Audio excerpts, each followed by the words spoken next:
5장입니다. 히브리서 5장 1절부터 함께 읽어보도록 합니다. 히브리서 본문. 대제사장마다 사랑 가운데서 취한 자이므로 하나님께 속한 일에 사람을 위하여 예물과 속죄하는 제사를 드리게 하나니, 저가 무식하고 미혹한 자를 능히 용납할 수 있는 것은 이러므로 백성을 위하여 속죄제를 드림과 같이 또한 자기를 위하여 드리는 것이 마땅하니라.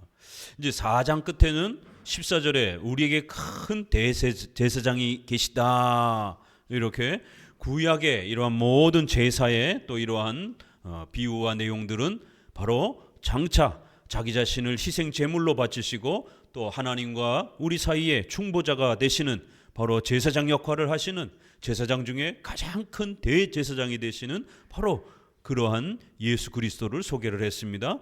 그리고는 이제 5장, 6장, 7장에는 바로 이러한 대제사장이 어떤 사역을 하는 것인지, 바로 그 대제사장으로서의 이 중보 사역을 소개하면서 특별히 구약에서 소개되어지는 그러한 대제사장의 그러한 역할들을 이끌어다가 바로 예수 그리스도께서 우리를 위하여 그 제사장이 충보했던 바로 그러한 제사의 이런 모든 일들을 완성하셨다라고, 이렇게 예수 그리스도를 제사장으로서의 그러한 놀라운 분임을 소개를 합니다.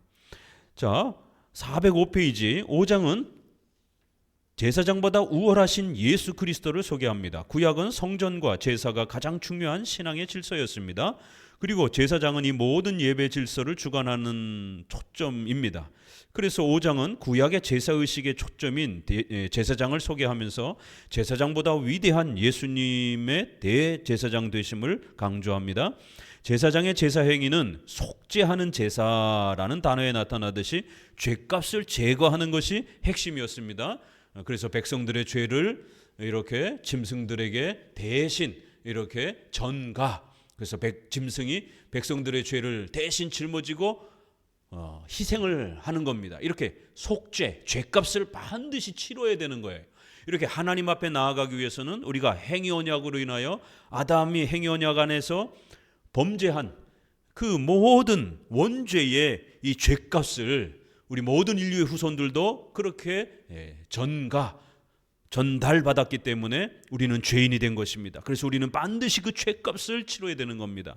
그래서 구약에서부터 이 죄값을 치러야만이 하나님 앞에 우리가 용서받고 하나님께 나아갈 수 있다는 것을 이런 제사를 통해서 반드시 그 제물이 죄값을 짊어지고 죽어야 된다는 것, 희생되어야 된다는 것, 죄값이 바쳐져야 된다는 것, 그래야 하나님의 공의가 만족된다는 것을 이렇게 속죄, 죄값을 사면해주는, 제거하는 바로 이러한 일이 반드시 있어야만이 우리가 하나님께 나아간다는 것을, 짐승이 우리 대신 죄를 짊어지고 그렇게 희생하고 죽는, 피를 흘리는, 그리고 번제로 그렇게 불타는 이러한 희생 제사의 모습을 통해서 구약은 우리의 죄가 어떻게 용서되어지는지, 반드시 그 죄값이 치러져야만이 용서되어진다라고 하는 이 속죄 개념을 가르쳐 준 겁니다. 그래서 백성들의 죄값을 속죄하기 위해서는 자신들조차도 속죄제를 드려야 했습니다. 그런데 문제는 제사장도 원죄를 물려받았기 때문에 먼저 자기 자신을 위해서 속죄하고 그 다음에 백성들의 죄를 또 속죄하는 이 중에 제사를 반드시 그렇게 행해야 했습니다. 그래서 구약에는 제사장들이 반복적으로 정해진 날을 따라 제사장의 자신들의 또 그 죄값을 속죄하는 그런 희생 제사를 끊임없이 또 이렇게 반복해서 드리는 모습을 성경은 소개합니다. 이와 같이 구약의 제사장들은 매우 중요한 사역을 감당했지만 연약한 인간이었기 때문에 완전한 속죄를 드릴 수 없었습니다. 하지만 예수 그리스도는 하나님께서 부르시고 세우신 완전한 중보자여 대제사장이기에 우리를 위한 완전한 속죄를 성취하셨습니다. 예수님의 완전한 대제사장으로서의 자격은 너는 내 아들이니 오늘날 내가 너를 낳았다 하셨고, 바로 우리가 1, 2장에서 봤던 영원한 출생, 성자, 성부가 성자를 낳는다라고 하는 영원히 낳으셨다. 그래서 영원한 출생 이렇게 표현을 했습니다. 바로 삼위일체에 있어서 성자의 이러한 위치를 알려주는 아주 중요한 성자의 신성, 삼위일체와 동일 본질이시라는, 그렇지만 성부로부터 영원히 의심을 받았기 때문에 성자라고 불린다라는 거예요. 위격이 서로 다른 분이라는 거예요. 그러나 그 신성의 본질은 동등하다라는 겁니다. 동일 본체. 그래서 영원히 오늘날 내가 너를 낳는다, 이렇게 성부와 성자의 위격의 독특한 관계, 그러면서도 신성의 동일함은 이렇게 가장 친밀한 그런 관계로 또 이렇게 소개가 됩니다. 바로 그러한 예수님이 내가 영원히 멜기세덱 반차를 쫓는 제사장이라 하였으니, 5장 6절의 이 말씀에 또 잘 나타납니다. 멜기세덱을 쫓는 제사장이라, 이 부분을 이제 우리가 잘 이해를 해야 되는데요. 자, 이 멜기세덱의 이 부분이 이제 5장에 소개가 되고 7장에도 소개가 됩니다. 왜 갑자기 멜기세덱 이야기를 하면서 예수님은 제사장들보다, 연약한 그 제사장들보다 더 뛰어난 대제사장이다, 이렇게 소개를 하고, 또 한 번은 영원한 멜기세덱의 그러한 제사장과 같은, 구약의 아주 특별한 이 멜기세덱과 같은 제사장과 같은 그런 아주 신비로운 분이다, 이렇게 설명을 하는 겁니다. 자, 그러면은 멜기세덱은 어떤 인물인가를 이제 우리가 함께 고민해 봐야 되는데요. 하나님의 아들께서 인성을 취하여 친히 이 땅에 오셔서 희생 제물이 되심으로 완전한 속죄를 성취하셨습니다라고 선언합니다. 이분은 구약의 멜기세덱처럼 신비로운 존재입니다. 멜기세덱의 출생과 존재와 사역이 신비인 것처럼 예수님의 존재와 사역도 신비로우시다라고 말합니다. 멜기세덱은 너는 멜기세덱의 반차를 쫓아 영원한 제사장이라 하셨도다, 시편 110편에 라는 말씀에, 시편의 말씀처럼 장차올 메시아의 모형이었습니다. 그래서 히브리서는 예수님을 구약의 멜기세덱을 통해서 예언했던 진정한 메시아로 강조하였습니다. 멜기세덱은 창세기에서 또 한 번 나옵니다. 그래서 총 3번 나옵니다, 성경에. 창세기 14장 18절에 그 유명한 이제 연합전쟁에서 롯이 결국 포로로 잡혀갖고 아브라함이 자기 수하들을 데리고 가서 그 연합 군대를 쳐서 물리치고 롯을 구해옵니다. 자기 가족들을 구해옵니다. 그리고는 이제 살렘 왕이라고 하는 이 멜기세덱 제사장이라고 하는 이 멜기세덱에게 11조를 바칩니다. 그리고 멜기세덱은 아브라함을 축복해 줍니다. 아주 독특한 이야기입니다. 도대체 이 멜기세덱이 어떤 왕인지, 왕이면서 제사장의 어떤 이런 역할을 하고 있는 아주 독특한 그런 살렘 왕이라는 거예요. 이 사람이 어느 출신인지, 그의 존재와 그가 또 한평생 어떻게 살았는지에 대한 아무런 언급도 없다라는 거예요. 구약에는 예수님을 모형과 그림자로 소개하는 많은 그러한 비유들이 있습니다. 그런데 멜기세덱도 아주 좋은 비유가 되더라는 거예요. 특별히 제사장으로서 아주 신비로운 존재, 특별히 그의 출생에 있어서 아버지가 누구인지, 어떻게 출생했는지에 대한 설명이 가려져 있는 신비로운 출생, 신비로운 존재, 신비로운 사역, 이런 독특한 인물이기 때문에 멜기세덱의 이러한 독특한 출생, 신비로운 그런 존재와 사역을 끄집어다가 마치 예수님도 구약의 이러한 멜기세덱처럼 아주 그 존재가 보편적으로 설명되지 않는 아주 특별한 출생을 가지신, 존재를 가지신 그런 분이다. 또 그분의 사역이, 멜기세덱의 그러한 사역이 제사장으로 어떻게 사역했는지, 아브라함을 축복해 준 그것만 소개가 되는 거예요. 나머지 부분에 대해서는 신비롭게 가리워져 있는 거예요. 이렇게 예수님을 구약의 멜기세덱이라고 하는 아주 독특한 존재, 그 존재가 어느 날 갑자기 나타나서 아브라함을 축복해주고 아브라함으로부터 11조를 받으면서 이렇게 제사의 행위를 베풀어주고 축복해주는 그 장면을 해주고는 싹 사라져버렸어요.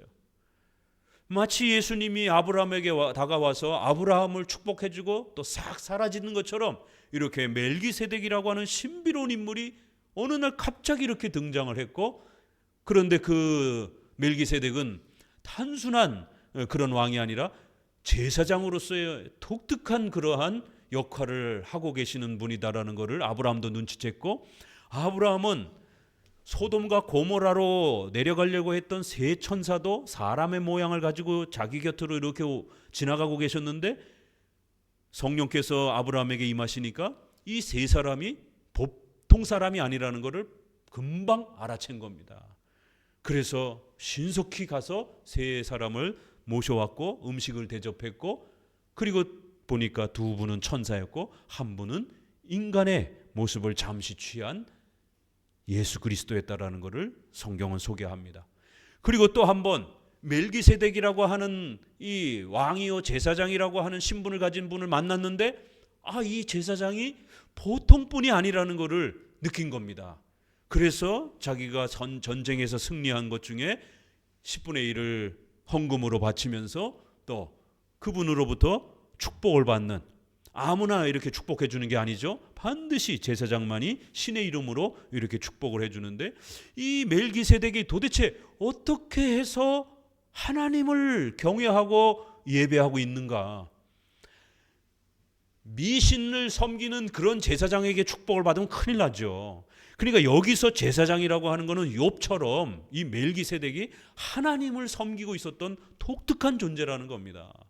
그래서 그 제사장 역할을 겸하고 있는 이분에게 축복을 받았던 겁니다. 하나님께서 너를 축복한다라고 하는 축복을 이렇게 헌금을 드리고 예배적 행위를 했던 겁니다.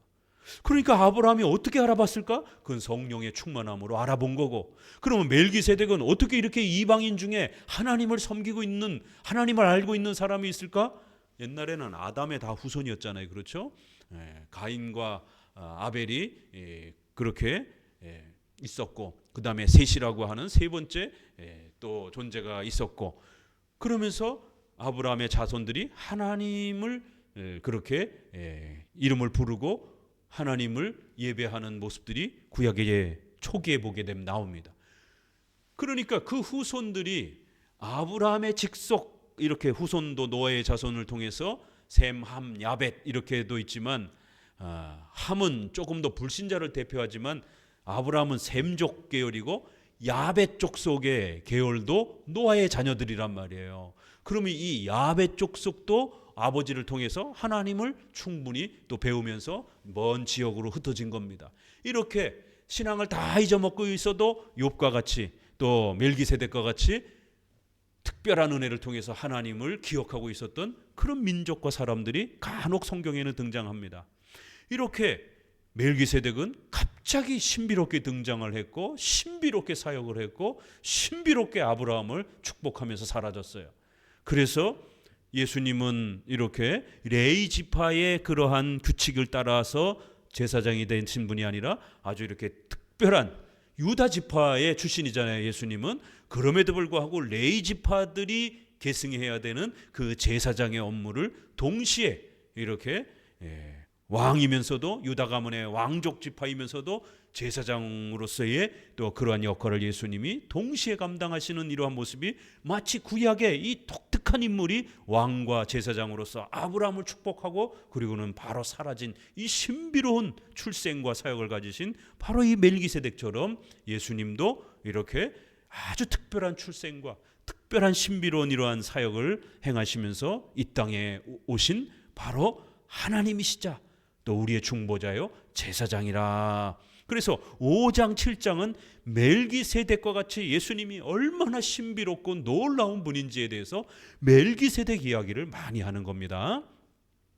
자, 예수님은 자신을 희생제물로 십자가에 내어주면서 인간의 죄값을 대신 갚으시는 대속적 희생을 치렀습니다. 이 십자가의 고통은 우리가 짊어져야 하는 죄값이며 사망의 고통입니다.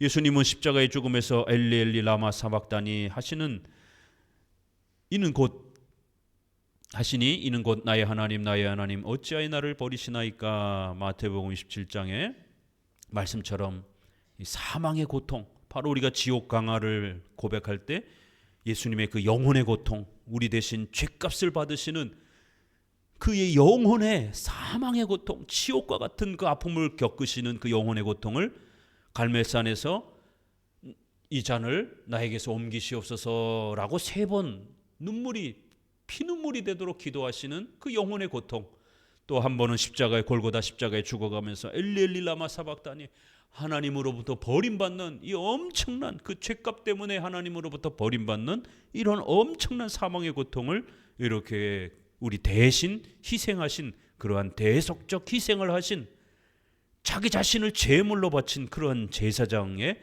역할을 하신 예수님으로 소개를 한다라는 거예요. 이 고통을 히브리서는 그는 육체에 계실 때 자기를, 계속 읽어봅시다. 죽음에서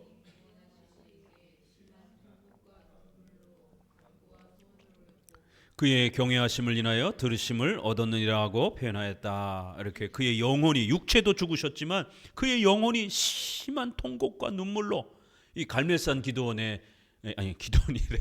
갈멜산 그 산에서의 기도를 이렇게 또 표현한 거예요. 그 영혼의 고통을 심한 고통과 눈물로 간구와 소원을 올리시며, 예수님의 대속적 희생과 공로의 은혜는 그가 아들이시더라도 받으신 고난으로 순종함을 배워서 온전하게 되었은즉 자기를 순종하는 모든 자에게 영원한 구원의 근원이 되시고 라는 구절에서 더 선명하게 드러납니다.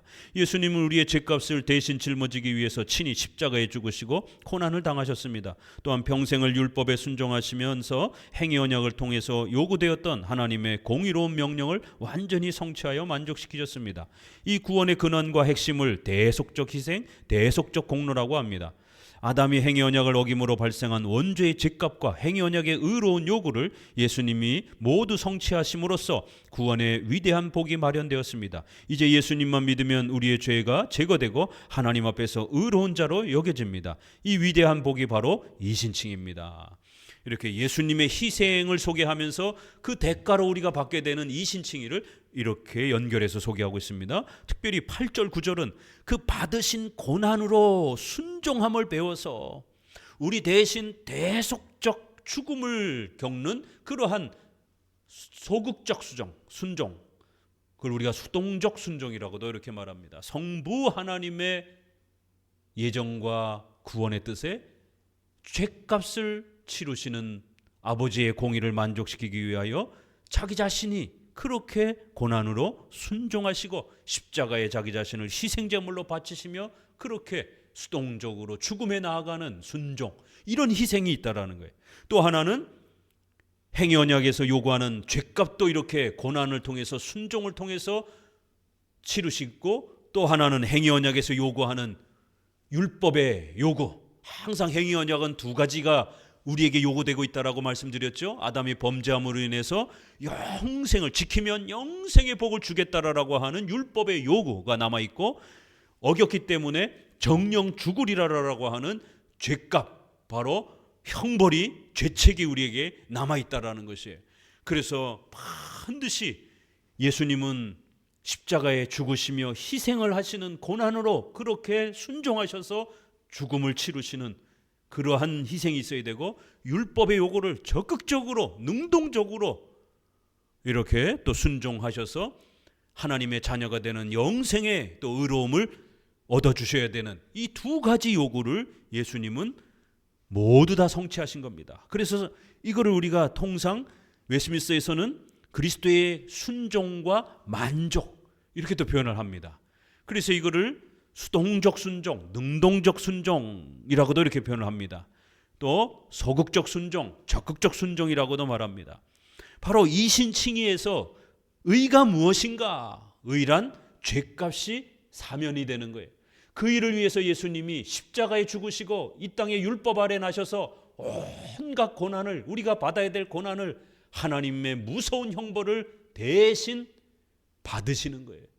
고난을 통해서 온전히 순종하심으로 그 죄값을 받아내시는 겁니다. 그래서 받아내시는 거예요. 아버지의 그 형벌을 받아내시는, 그리고 그 형벌 안으로 들어가셔서 형벌을 받으시는 거예요.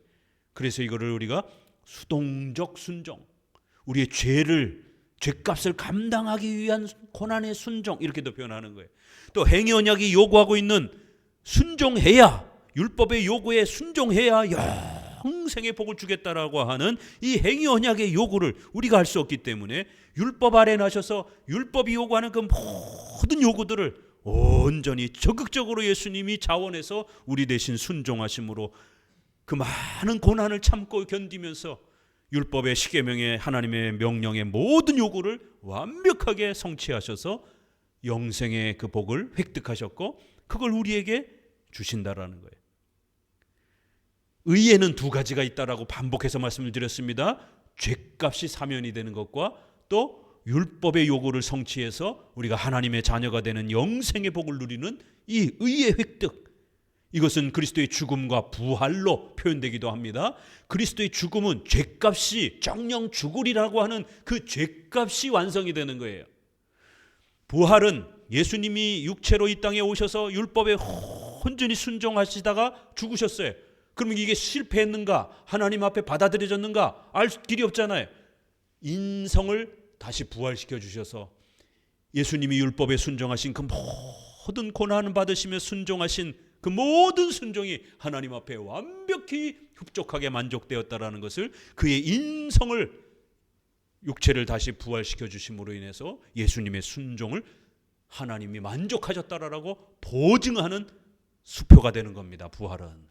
그래서 그리스도의 죽음과 부활은 이렇게 우리의 죄값을 사면해 주는 하나의 중요한 사건이고, 부활은 예수님이 순종한 율법의 그 모든 순종이 하나님 앞에 받아들여져서 이제 육체가 온전히 부활되어짐으로 하나님이 그의 순종을 기뻐하시고 받아들이셨다라고 하는 또 보증이 되어지는 그러한 중요한 그리스도의 중보 사역인 겁니다.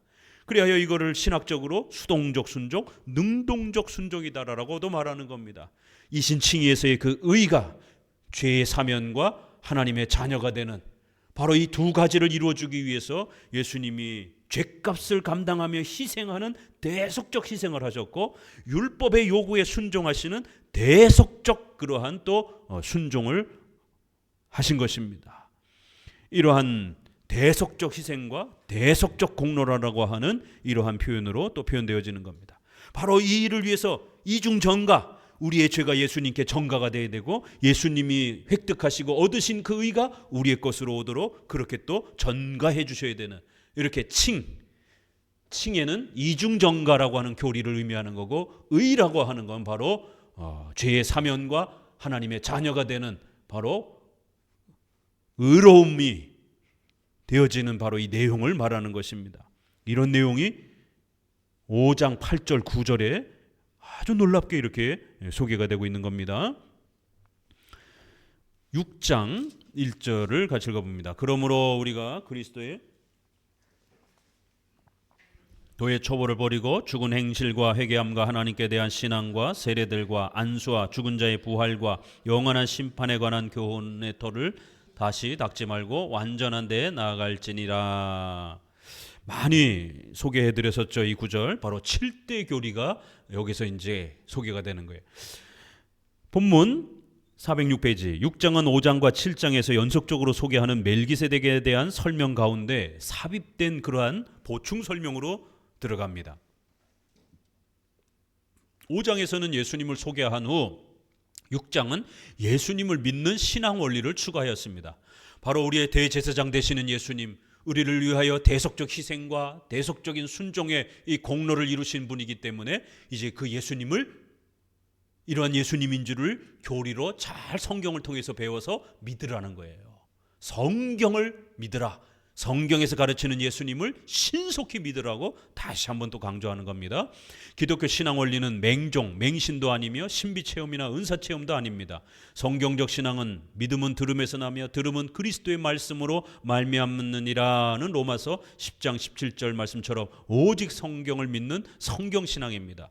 성경은 내용이 방대하기 때문에 성경을 배우기 위해서는 핵심 교리를 요약하여 반복적으로 문답하는 교리문답, 카테키즘 형식으로 문답식으로 배우는 것입니다. 이 교리 문답 질서는 인간이 만든 것이 아니라 하나님께서 세우신 거룩한 질서입니다. 성경도 하나님이 주시고 이 성경을 어떻게 우리가 소화해내고 배울 수 있는지 교육 방법도 하나님이 주신 것입니다. 자, 성경은 목사님도 다 못 외워요. 내용이 너무너무 방대하기 때문에 이걸 다 어떻게 외웁니까?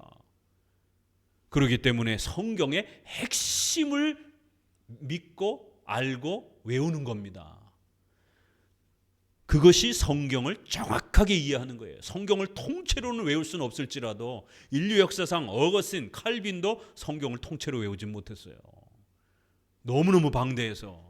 그렇기 때문에 성경의 핵심 교리를 외우고 믿고 이해하는 게 그게 성경을 이해하는 것이고 성경을 사랑하는 것입니다. 비록 성경 전체는 통째적으로 외우지 못한다 할지라도 성경 전체의 글자 하나하나를 전부 기억하고 이해하지 못한다 할지라도 성경의 핵심 교리를 정확하게 이해하고 그것을 믿는 겁니다. 이렇게 성경의 핵심 교리를 요약해 주는 것, 시스템, 핵심을 체계화시키는 것, 이게 조직신학, 교리신학 이렇게 표현하는 거고, 이거를 문답식으로 쉽게 전달해 주는 방법을 문답교리, 교리문답 이렇게 표현하는 겁니다. 앞부분은 우리가 신조라고도 표현을 하고 또 조직신학이라고 하는 시스템적으로 정리된 7대 교리라 이렇게 또 표현하는 거고, 이거를 문답식으로 가르치는 것을 요리문답, 교리문답, 카테키즘 이렇게 부르는 겁니다.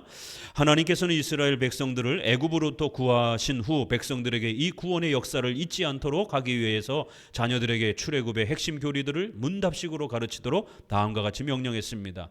우리 많이 읽어봤죠? 출애굽기 12장 같이 읽어봅니다. 이후에 너희 자녀가 묻기를 이 예식이 무슨 뜻이냐 하거든 너희는 이르기를 이는 여호와의 유월절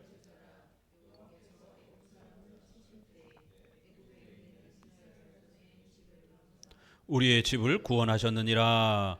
이 명령은 신명기에서 또 읽어봅니다. 훗일에 내 아들이 내게 묻기를 우리 하나님 여호와의 명하신 증거와 말씀과 규례와 법도가 무슨 뜻이뇨 하거든 너는 내 아들에게 이르기를 우리가 옛적에 애굽에서 바로의 종 되었더니 여호와께서 권능의 손으로 우리를 애굽에서 인도하여 내셨나니라는 형태로 재차 명령됩니다. 바로 출애굽의 핵심 내용을 잘 가르치라는 겁니다. 문답식으로 묻고 대답하고 묻고 대답하고. 출애굽은 바로 구약의 구원론, 이신칭의 예수님은 누구신가? 바로 이러한 부분들이 핵심적으로 가르쳐지고 있는 핵심 교리를 가르치는 사건이었기 때문에 이거를 반복해서 가르쳐 주라는 거예요. 하이델베르그 교리문답 저자인 우르시누스는 그의 해설집에서 위의 성경 구절을 언급하면서 교리문답의 질서는 하나님께서 세우신 것이라고 강조했습니다. 요리문답의 기원은 무엇인가? 하나님께서 친히 그것을 제정하셨고, 보세요. 이렇게 하나님이 제정하신 거라는. 따라서 교회 안에서 항상 시행되어 왔다는 것이다. 이렇게 강조합니다. 마틴 루터는 종교개혁의 원리로 오직 성경을 외친 후 성경을 배우기 위해서는 반드시 핵심 교리를 먼저 배우도록 권면했고 그의 소유리문답 서문에 다음과 같이 강조했습니다. 소유리문답을 모르는 사람을 기독교인이라고 부를 수 없고 성찬의 상에 받아들여질 수 없다. 이것은 마치 기술자가 자신의 직업의 법과 규칙을 모르면 쫓겨나고 무능한 자로 여겨지는 것과도 같다. 우리의 이 웨스트민스터 소유리문답 기독교의 가장 핵심적 기초 교리를 모르면 그건 신자가 아닙니다. 성경의 핵심 교리를 모르고 믿지 않는데 어떻게 기독교인이 될 수 있겠습니까? 이런 기준에서 오늘 한국교회 신자들을 살핀다라면 그들의 신앙이 의심스러운 상태가 많은 거죠. 자기가 뭘 믿는지도 모르고 그냥 믿습니다 하면서 이러한 가벼운 신앙, 교리를 모르는 이러한 잘못된 신앙들이 얼마나 많은지 모릅니다. 칼빈도 제네바가 2차 교리 문답에서 그 중요성을 이렇게 말합니다. 교회는 언제나 어린아이들을 기독교 신앙 교리 안에서 양육하라는 특별한 권면을 받아왔다. 이를 규모 있게 수행하기 위해서 교회는 교리 문답이라고 불리우는 어떤 특정한 규칙서를 사용하였다. 카테키즘이라고 하는 교리문답을 사용해왔다라는 거예요. 우르시누스는 교리문답이라는 독특한 용어 자체를 누가복음 1장 4절에 배운 바, 이거 조금 오타입니다. 차례대로, 요거는 시스템, 바로 7대 교리를 체계적으로 정리해서 이렇게 차례대로 7개를 차례대로 이럴 때 쓰는 조직신학, 교리신학 이렇게 표현할 때 7대 교리를 순서대로 차례대로, 요거는 3절에 나오는 거고, 카테키즘은 4절에 나와요. 데오빌로 각하여 당신이 배운 바, 이렇게 배운 바. 이 표현을 자세히 설명하는데요. 어떻게 설명하는가? 408페이지 보시면 헬라어 카테케시스는 동사 카테케오에서 발생되었고, 카테키스무스는 동사 카테키조에서 발생되었다. 이 두 단어는 그 공통적인 의미에 따라 소리를 내다, 입에 말로 가르치다, 다른 사람의 말을 되풀이하다 등을 뜻한다. 그러나 카테케오가 좀 더 구체적으로 특정한 교의의 기초들과 근본적인 원리들을 가르친다는 의미를 지닌다 할 것이다.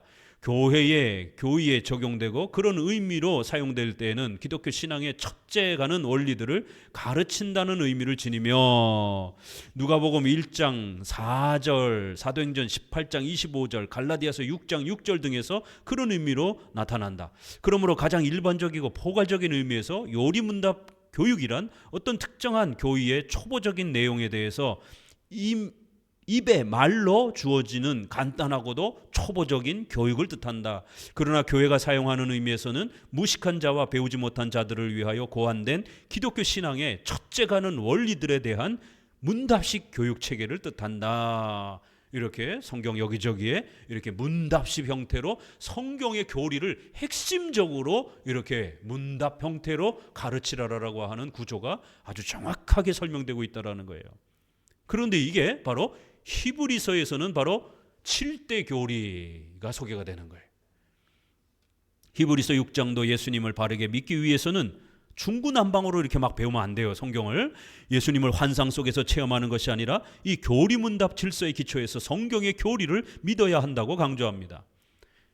그래서 7개 교리 차례대로 핵심 교리를, 이런 표현입니다. 자, 히브리서 6장에는 어떻게 설명되는가 보면은 이미 5장에서 설명, 이런 단어가 나와요. 말씀의 초보 5장 12절에도 사용했고, 6장에서는 그리스도의 도의 초보, 교훈의 터, 이런 표현이 나옵니다. 기초, 성경의 핵심 교리, 핵심 내용, 이런 표현이 나온다라는 거예요. 성경에는요, 핵심 교리가 있다라는 거예요. 7개 교리는 일반적으로 조직신학의 핵심 교리로서 의의 말씀 5장 13절에 나오죠. 그래서 5장 끝부분에는 성경 말씀에 대한 권면이 나와요. 그 다음에 6장 1절 하나님, 죽은 행실, 인간론이잖아요. 그리스도, 기독론, 회개와 신앙, 구원론, 세례와 안수, 교회론, 죽은 자의 부활과 심판, 종말론, 이렇게 7개 교리가 나오는 겁니다. 자, 5장을 한번 보면은요, 5장 12절 우리 성경 읽어봅니다. 때가 오래므로 너희가 마땅히 선생이 될 터인데 너희가 다시 하나님의 말씀의 초보가 무엇인지 누구에게 가르침을 받아야 할 것이니 젖이나 먹고 단단한 식물을 못 먹을 자가 되었도다. 대저젖을 먹는 자마다 어린아이니 의의 말씀을 경험하지 못한 자요. 단단한 식물은 장성한 자의 것이니 저희는 지각을 사용함으로 연단을 받아 선악을 분별하는 자들이니라. 우리 장로교 신자들은 하나님의 뜻을 어떻게 분별한다고요? 성경을 사용해서 성경을 잘 분별하고 지각을 사용해서 선악을 분별하는 방식이라는 거예요. 지각, 우리의 중생된 신자로서의 이성을 갖고 지각을 가지고 성경을 잘 분별해서 선악을 판단해야 된다는 거예요. 환상을 보고 꿈을 꾸고 이런 방언을 해서 예언을 통해서 그렇게 하나님의 뜻을 찾으면 안 된다라는 겁니다. 사업을 할 때도, 투자를 할 때도, 결혼을 할 때도 주 안에서 결혼하라라고 하는 하나님의 말씀을 먼저 잘 지각을 사용해서 마음에 간직하시고, 특별은총, 특별계시, 그 다음에 두 번째는 직접적으로 나와 결혼할 대상자가 소개되어 있지는 않으니까 결혼은 어떻게 해야 되는지 큰 근본적 원리가 특별 계시를 통해서 먼저 소개가 되잖아요. 그렇지만 직접적으로 내 배우자가 대상이 누구인지는 설명은 안 된단 말이에요. 그럴 때는 일반 계시, 바로 이렇게 만나고 데이트하고 서로를 교제해보고 살펴보고 또 그러한 데이트할 수 있는 많은 그러한 시간들을 또 내고 누가 소개해주면 열심히 또 사람을 만나고 이러한 데이트를 열심히 해봐서 좋은 사람을 고르고 선택을 할 줄 알아야 된단 말이에요. 크리스찬 중에도 여러 색깔의 사람이 있고 또 그의 인격의 수준이 여러 스타일이 있기 때문에 또 크리스찬이라 할지라도 병원에 입원해서 치료를 받아야 되는 그런 중독 환자, 폭력성 있는 그런 폭력 환자도 많고 왜요? 예수님은 믿음으로 구원받은 거지 우리가 착해서 구원받은 게 아니기 때문에. 그래서 예수님을 믿긴 하지만 아직 결혼이라고 하는 이 엄청난 인격적 동행을 하기에는 부족함이 있는 사람들이 많단 말이에요. 여러분이 회사 사장이라면 아무리 예수님 믿는 사람이라 할지라도 아무나 막 종업원을 뽑으면 안 되는 겁니다. 신자라고 해서 덮어놓고 아무나 막 뽑으면 안 되는 거예요. 신자도 뽑을 수도 있고 불신자도 뽑을 수 있는 겁니다. 회사는 자기 회사의 이윤을 더 그 전문성에 적합한 그러한 사람이 만약 불신자밖에 없다라면 불신자도 뽑을 수 있는 것이에요. 꼭 신자만 뽑으라는 법은 없는 겁니다. 왜요? 여러분의 직장은 교회가 아니기 때문에 그 직장의 전문성을 갖고 있는 사람을 뽑아야지 신자인데 아무런 자격증도 없고 아무런 경험도 없는 사람을 뽑았다가는 여러분 회사 망하는 겁니다. 이렇게 우리가 결혼과 직업과 이런 다양한 삶의 이러한 그 선택 방식에 있어서는 성경의 기본적인 뜻을 먼저 지각을 사용해서 잘 판단하는 거고, 두 번째는 의식주와 관련된 이런 부분에서는 일반 계시를 적어도 사회, 경제, 문화와 관련된 이러한 철저한 교육을 열심히 공부해서 그러한 통찰력과 판단력을, 지각을 잘 사용해서 선택을 하셔야 되는 거예요. 사람 잘못 선택했다가 이혼하고 평생 고통받고 살 수 있는 겁니다. 사람 잘못 선택했다가 여러분의 사업이 망하고 고통당하는 일이 벌어질 수도 있는 것이에요. 지각을 사용하여 분별한다, 선악을 분별한다라는 거, 이게 장로교 방식이라는 겁니다. 하나님의 섭리를 분별하는. 우리는 어디서 무슨 사인이 확 내려오고 무슨 뭐 초자연적인 음성이 들리고 이러는 게 아닙니다. 이렇게 신앙의 원리가 아주 정확하게 소개가 되면서, 그러기 때문에 이러한 성경에서 가르치는 나머지 6가지 교리를 정확하게 붙들어야 그게 기독교인이 되는 것이다라는 거예요. 그러면서 6장에 이렇게 나머지 6개 교리가 소개가 되는 겁니다.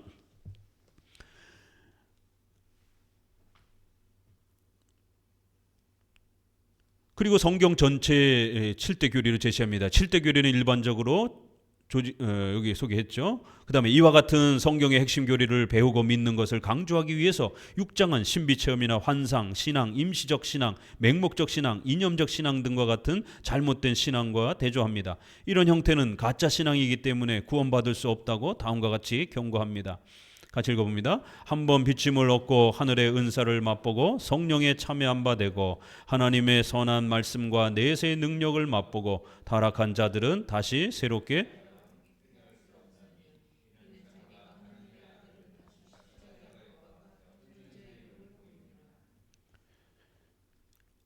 이 경고는 불신앙에 대한, 가짜 신앙에 대한 경고인 겁니다. 앞에서 말한 것처럼 이러한 소중한 기독교 교리를 받아들이고 수용하지 않는 그러한 자들, 가볍게 여기는 자들, 이런 자들을 책망하는 거예요. 신자를 향한 책망이 아니라고 그랬어요. 꼭 기억하셔야 됩니다. 3장 7절 8절 너희가 오늘날 그의 음성을 듣거든 너희 마음을 강팍하게 하지 말아라. 그런 자들은 너희가 믿지 아니함으로 악한 마음을 품어서는 안 된다. 3장 꼭 기억하셔야 돼요. 그 다음에 히브리서 6장 오늘 본문, 그 다음에 히브리서 10장 26절 지식을 받은 후에 짐짓 죄를 범한 즉 다시 속지 않은 제사가 없고, 이 히브리서의 이 3대 3장 6장 10장 마치 칭의가 취소되는 것처럼, 구원이 취소가 되는 것처럼 보여지는 이 구절 신자로 성화로 해석하면 큰일 난다고 말씀드렸습니다. 이거는 불신자들, 배교자들, 바리새인들과 같이 이렇게 예수님을 깔보고 복음을 깔보는 믿지 아니하는 악한 마음을 품지 말아라라고 이렇게 경고하는 것처럼 불신앙에 대한 경고지 성도들에 대한 경고가 아니라는 거예요. 이걸 구별해야 됩니다. 하지만 알미니안주의는 이 구절을 핑계로 앞장에서도 비판했던 것처럼 예정과 칭의 취소론을 주장합니다. 하지만 받고 맛보고 참여하고라는 단어는 꼭 신자처럼 중생의 은혜를 얻는 참된 은혜를 말하는 것이 아닙니다. 4개의 헬라어 동사도 단 한 번 경험하는 부정과거라는 동사를 사용하여 이 경험이 일시적인 것임을 지적합니다. 왜 우리가 헬라어의 동사에 이 단 한 번 과거에 발생하는 독특한 동사가 있다 그랬죠? 이걸 우리가 칭의와 관련해서도 쓰기도 합니다. 그렇죠? 그렇지만 이것이 우리가 일반적으로 과거에 내가 그냥 슬쩍 한 번 경험한, 우연하게 그냥 한 번 경험한 그런 일시적 경험에도 이렇게 이 단어를 쓰는 거예요. 왜냐하면 한 번 그냥 슬쩍 경험한 거기 때문에, 스쳐 지나가는 것처럼 그렇게 경험한 거기 때문에 요 4번의 이 표현을 부정과거 용어를 써서 임시적으로 그냥 한 번 경험한 그런 동사로 이렇게 표현을 합니다. 따라서 여기서 말하는 참여는 일시적이고 외적인 신앙 체험을 말하는 겁니다. 신자가 아닌 불신자에 대한 경고입니다. 즉 임시적으로 기독교 신앙의 외적인 신앙을 경험한 1세기 당시 할레파와 같은 유대주의적 기독교인이나 변절자, 배교자에 대한 경고이지 신자에 대한 경고가 아닙니다. 예를 들면 가룟 유다도 다양한 기적을 행사하며 일정 기간 사도 역할을 하였지만 버림받았고, 마술사 시몬도 베드로를 따라다녔지만 진심이 아니었습니다. 그러니까 구원을 시켜주는 성령의 역사가 아니어도 사역을 위해서, 일을 위해서 잠시 초자연적인 그런 은사와 능력을 하나님이 주시기도 한다라는 거예요. 중생의 구원의 역사와 일을 시키기 위한 그런 특별한 재능의 능력하고는 구별된다라는 거예요. 그래서 어떤 사람은 학문적인 능력이 뛰어나서 그렇게 성경을 읽으면서 분석을 잘해요. 지식을 한번 이렇게 맛보는 거죠. 도올 김용옥 씨 같은 경우 똑똑하니까 성경을 아주 잘 분석하잖아요. 그렇지만 그의 분석이 우리 정통 기독교하고 다른 겁니다. 이렇게 성경에 대한 일반적 지식, 또 일반적인 어떤 독특한 경험, 예수님을 안 믿어도요, 교회에 나와서 어떤 이상한 체험을 할 수 있습니다. 또 병도 나을 수도 있습니다. 그렇기 때문에 그런 어떤 경험을 했다고 해서 신자가 아니라 그러한 임시적 그런 그 경험을 한 자들이 성경의 핵심 교리를 계속해서 안 받아들이고 있을 때에 책망을 받게 된다는 거예요. 너희들은 자꾸 그 상태에 있게 되면 다시는 속죄하는 이 구원의 은혜를 얻을 수 없다라고 경고하는 겁니다. 6장 후반부는 교리문답을 통해서 성경을 믿는 성경신앙이 얼마나 확실하고 견고한 신앙 원리인지를 강조합니다. 먼저 농사 비유를 통해서 이 신앙 질서를 잘 지키는 자들에게 풍족한 열매가 있을 것이라고 약속합니다. 또한 부지런을 나타내어 끝까지 소망의 풍성함에 이르러 게으르지 아니하고 믿음과 오래 참음으로 말미암아 약속들을 기업으로 받으라고 권면하였습니다. 더 놀라운 것은 이 신앙 질서는 하나님께서 스스로 맹세로 보증하신 확실한 구원의 질서임을 재차 언급하는 부분입니다. 자, 6장 14절 한번 볼까요? 이렇게 앞부분에서 4절에서 6장 4절에서 아주 무섭게 경고하고 있는 것처럼, 취소 가능한 것처럼 이렇게 표현하지만 그건 신자에 대한 취소가 아니라 교회 안에 임시적으로 그러한 은혜를 받은 그것조차도 이제 취소가 될 수 있다라고 엄히 경고하는 겁니다. 배교자들에게. 신자들은 14절에 바로 절대로 취소되지 않는다라고 14절에 소개하는 겁니다. 읽어봅니다. 가라사대 내가 반드시 너를 복주고 복주며 너를 번성케 하고 번성케 하리라 하셨더니, 16절 사람마다 자기보다 더 큰 자를 가리켜 맹세하나니, 이렇게 맹세. 17절 하나님의 약속을 기업으로 받는 자들에게 그 뜻이 변치 아니함을 충분히 나타내시려고 그 일에 맹세로 보증하셨다. 이렇게 하나님께서 그의 택하신 백성들을 위해서 예수 그리스도를 보내주시고 예수님이 대신 우리 대신 십자가에 죽으시고 부활하셨다라고 이렇게 너희를 구원시켜 줄 거라고 반드시 맹세로 보증하셨다라는 거예요. 어디 히브리서가 구원이 취소가 되는 것처럼 이렇게 신자들에게 경고를 합니까? 신자들은 절대로 취소되지 않는다고 하나님이 맹세로 보증하겠다라고까지 이렇게 구원을 확증해 주는 거예요. 또한 409페이지 하나님의 약속 17절 읽었죠. 하나님이 거짓말하실 수 없는 이 두 가지 변치 못할 사실을 인하여 이렇게 18절에도 하나님은 절대로 거짓말 못한다라는 거예요. 한번 구원해 주시겠다라고 하면 반드시 구원해 준다라는 겁니다. 이 신앙 질서는 결코 가짜나 거짓말이 아니라고 당부합니다. 성경을 통해서 예수님을 믿으면 우리는 흔들리지 않고 견고한 신앙을 얻게 될 것입니다. 이 소망은 영혼의 닷 같아서 튼튼하고 견고합니다. 자, 7장 다시 한번 또 읽어봅니다. 1절, 7장 1절. 이 멜기세덱은 살레망이요 지극히 높으신 하나님의 제사장이라 여러 임금을 쳐서 죽이고 돌아오는 아브라함을 만나 복을 빈 자라. 아브라함이 일체 10분의 1을 그에게 나눠주니라. 그 이름을 번역한즉 첫째 의의 왕이요 또 살레망이요 곧 평강의 왕이요 아비도 없고 어미도 없고 족보도 없고 시작한 날도 없고 생명의 끝도 없이 하나님 아들과 방불하여 항상 제사장으로 있느니라. 창세기에는 이런 설명도 없어요. 그런데 히브리서를 보니까 그의 족보도 없고 아무것도 없다라는 아주 신비로운 존재다라고 이렇게 설명을 하는 거예요. 자, 7장에서 9장은 구약과 신약을 대조하여 메시아이며 중보자이신 예수 그리스도의 위대함을 강조합니다. 특히 은혜 언약을 중심으로 구약과 신약의 차이성과 통일성을 상세히 설명하여 줌으로써 오늘날 우리가 구약을 어떻게 읽고 적용해야 하는지를 가르칩니다. 먼저 5장에서 중단했던 멜기세덱에 대한 설명을 더 자세히 드러냅니다. 멜기세덱은 살레망이요 지극히 높으신 하나님의 제사장이며 아브라함에게 복을 빈 자로 소개합니다. 또한 의의 왕이요 또 살레망이니 곧 평강의 왕이라. 멜기세덱의 존재와 사역은 아비도 없고 어미도 없고 족보도 없는 이런 아주 신비로운 존재라는 말씀에서 더욱 빛납니다. 그래서 하나님의 아들과 방불하다, 비슷하다 이렇게 표현하는 거예요. 예수님도 그 족보도 없고 부모도 소개가 없고 신비로운 출생을 이렇게 소개하는 것처럼 구약의 멜기세덱이 그리스도를 예표하는 아주 소중한 그러한 모형과 그림자였다라는 겁니다. 이런 존재와 사역의 신비성 때문에 구약은 멜기세덱을 장차 오실 메시아에 대한 모형으로 사용하였습니다. 멜기세덱의 위대함은 이 사람이 어떻게 높은 것을 생각하라. 조상 아브라함이 노량물 중 좋은 것으로 10분의 1을 저에게 주었느니라는 말씀으로 나타납니다.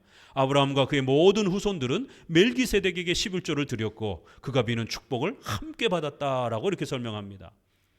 아브라함의 허리에 있어서 아브라함이 바칠 때 우리가 아담 안에서 아담과 함께 행위 언약에 참여한 것처럼 신자가 된 우리는 아브라함이 우리의 믿음의 조상이라 이렇게 부르는 것처럼 레위가 그의 지파들이 야곱의 12 자손들이 벌써 아브라함의 허리에 있었다라는 거예요.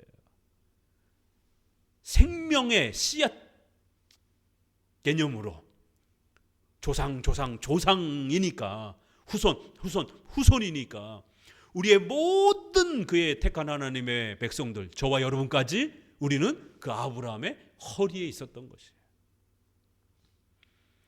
그래서 아브라함이 11조를 바치면서 예배를 드렸고 또 그 제사장으로부터 축복을 받는 이러한 귀한 은혜의 역사가 있었다라고 말하며 그 멜기세덱의 이런 중보 사역을 이렇게 소개하는 겁니다. 11조 제도가 모세의 율법으로 명령되기 전에 이미 하나님께 대한 헌신의 중요한 신앙적 규범으로 사용되는 내용이 여기 소개가 됩니다. 11조 얘기를 상당히 많이 합니다.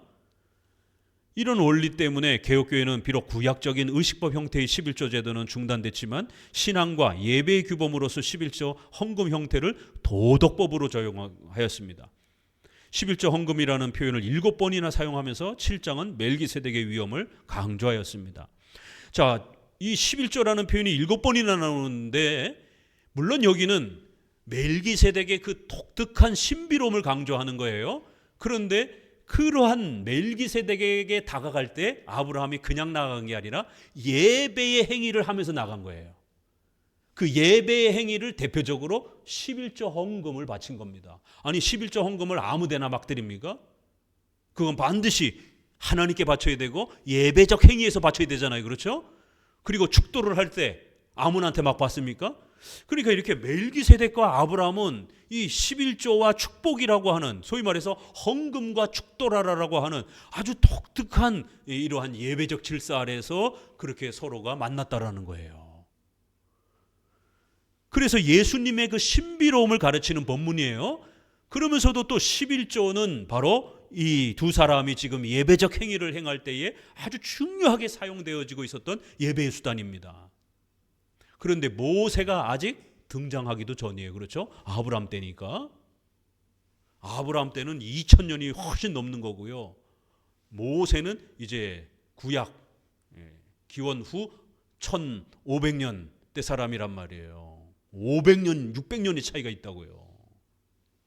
그러니까 모세가 11조의 제도와 의식을 명령으로 규정하기도 전에 5, 600년 전에 이미 족장시대에도 이렇게 11조에 대한 개념들을 자손들이, 신자들이 가지고 살았던 것이에요. 그래서 종교개혁자들은 이 구절을 해설할 때에 비록 구약은 가축을, 농산물을 1년 단위로 11조를 바쳤어요. 농사를 지었으니까, 가축을 쳤으니까. 오늘날은 그런 식으로 우리가 11조를 할 수는 없잖아요. 지금 우리가 월급 생활을 하고 화폐 거래를 하니까 만약 문자대로 하려고 하게 되면 짐승을 바쳐야죠. 그러니까 그런 구약적 형태, 그것도 또 1년 단위로, 또 유월절, 오순절, 초막절 이런 절기 개념 아래서 바치는 그런 11조의 구약적 율법적 의식법 형태는 중단됐어요. 성전이 중단됐으니까. 그렇지만 예배의 신앙의 헌신의 표시로서 우리의 가진 모든 것이 하나님의 것이다라는 것을 그렇게 우리 자신을 하나님께 바칩니다. 반드시 너희의 첫 열매는 하나님께 바치라. 출애굽기 6월절 부분에 14장에서 읽었죠? 지난주에 초태생은 하나님께 바치라라고. 처음 너희가 거둔 것은 반드시 하나님 앞에 바치면서 우리 인생 전체는 하나님의 것이다라는 것을 그렇게 동물과 가축과 이런 모든 부분들을, 그리고 또 첫 아들을 낳게 되면, 첫 자손을 낳게 되면 또 짐승값을 치러서 대신 짐승을 사서 값으로 치르는 거예요. 자기 아들을, 자식을 바친다라고 하는, 이렇게 내 자신 모든 것을 하나님이 주신 것이다라는 것을 이렇게 고백하는 신앙의 훈련 차원에서 하나님은 11조 제도라는 걸 훈련시켰다라는 겁니다. 도덕법으로 적용했다라는 거예요. 영원히 지켜야 되는 도덕규범으로. 그래서 우리가 구약적 11조는 행하지 않더라도 오늘날처럼 내 월급 생활에 또 이렇게 10분의 1 정도는 하나님 앞에 우리의 모든 것이 하나님의 은혜로 우리가 살아간다라는 것을 헌신에 대한 고백으로, 또 하나는 유형교회를 돌봐야 되는 또 신자로서의 책임 개념 아래에서도 그렇게 11조의 이러한 중요한 헌금의 예배적 규범을 도덕법으로 우리는 적용하는 겁니다. 그래서 어린 자녀들로부터 용돈을 받았을 때, 세뱃돈 받았을 때 부지런히 11조 훈련을 시켜야 됩니다. 왜냐하면 이거 하루아침에 되는 게 아닙니다. 교회를 10년 다녀도요 11조 안 하는 분들 많습니다. 왜요? 자기 주머니에서 10분의 1을 100만 원 받았는데 10만 원 낸다? 이거 쉽지 않습니다. 1000만 원 벌었는데 100만 원을 낸다? 이거 쉽지 않습니다. 그렇기 때문에 어려서부터 부지런히 습관적으로 훈련시켜야 됩니다. 적어도 꾸준히 훈련된 사람이 1000만 원을 벌었을 때 100만 원을 할 수 있고, 1억을 벌으면 1000만 원도 아까워하지 아니하고 하나님 앞에 기꺼이 1000만 원이라고 하는 어마어마한 액수를, 어떤 사람 연봉에 해당이 되는, 1년의 연봉이 되는, 해당이 되는 이런 큰 금액도 기꺼이 흔들리지 않고, 마음 흔들리지 않고 10분의 1 정도는 반드시 하나님을 위해서 우리가 써야 된다라고 하는 이러한 예배적 도덕법적인 이 자세를 잘 지켜낼 수 있습니다. 그래야 하나님께서 우리 성도들에게 재정적으로 축복해 주십니다. 생각해 보세요. 거꾸로 자기는 교회를 위해서, 하나님을 위해서 돈 쓰는 거에 대해서 굉장히 아까워하면서 하나님께 기도할 때는 하나님 제발 좀 재정에 좀 복 좀 주세요.